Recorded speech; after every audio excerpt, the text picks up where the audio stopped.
Israel Iran युद्ध पेटलं आणि अमेरिकेने इराणवर हल्ला केला। अमेरिकेच्या हल्ल्यानंतर संघर्ष चिघळला आणि इराणच्या संसदेने तेल पुरवठा करणाऱ्या जहाजांसाठी अत्यंत महत्त्वाची असलेली होर्मुझची समुद्रधुनी बंद करण्याचा प्रस्ताव मंजूर केलाय। या निर्णयाने जगातील निम्म्या देशांवर तेल पुरवठ्याचं संकट येणार आहे, पण याचा भारतावर काय परिणाम होणार हे अवघ्या 2 मिनिटात सांगते। होर्मुझच्या समुद्रधुनी मार्गातून भारताला 60 ते 65% कच्च्या तेलाचा पुरवठा होतो। मात्र इराणने हा जलमार्ग बंद करण्याचा निर्णय घेतलाय। ही समुद्रधुनी इराण आणि ओमान संयुक्त अरब अमिराती दरम्यान आहे। या मार्गाने Saudi Arabia, Iran, Iraq, Kuwait, Qatar येथून तेल आणि LNG निर्यात केलं जातं।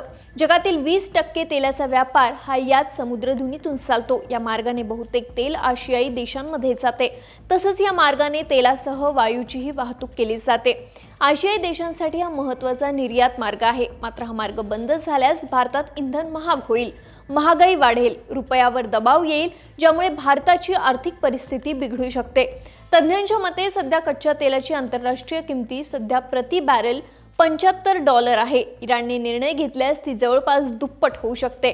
अंदाजे प्रति बॅरलचे दर थेट $130 वाढ होण्याची शक्यता आहे। पण असं असलं तरी भारताला मात्र सध्या तरी इंधन टंचाईची चिंता नाही।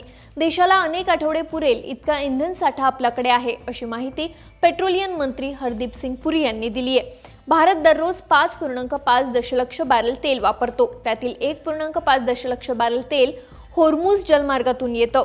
पण इराणच्या संसदेने होर्मुझची समुद्रधुनी बंद करण्याचा निर्णय घेतला असला तरी या निर्णयावर शिक्कामोर्तब इराणचे सर्वोच्च नेते अयतुल्ला खमेनी हे करणार आहेत। यामुळे खमेनी कधी निर्णय घेतात आणि त्याचा काय परिणाम होतो हे पाहणं महत्त्वाचं असणार आहे। याबाबत तुम्हाला काय वाटतं हे आम्हाला कमेंट करून सांगा आणि सरकारनं आम्हाला सबस्क्राईब करायला विसरू नका।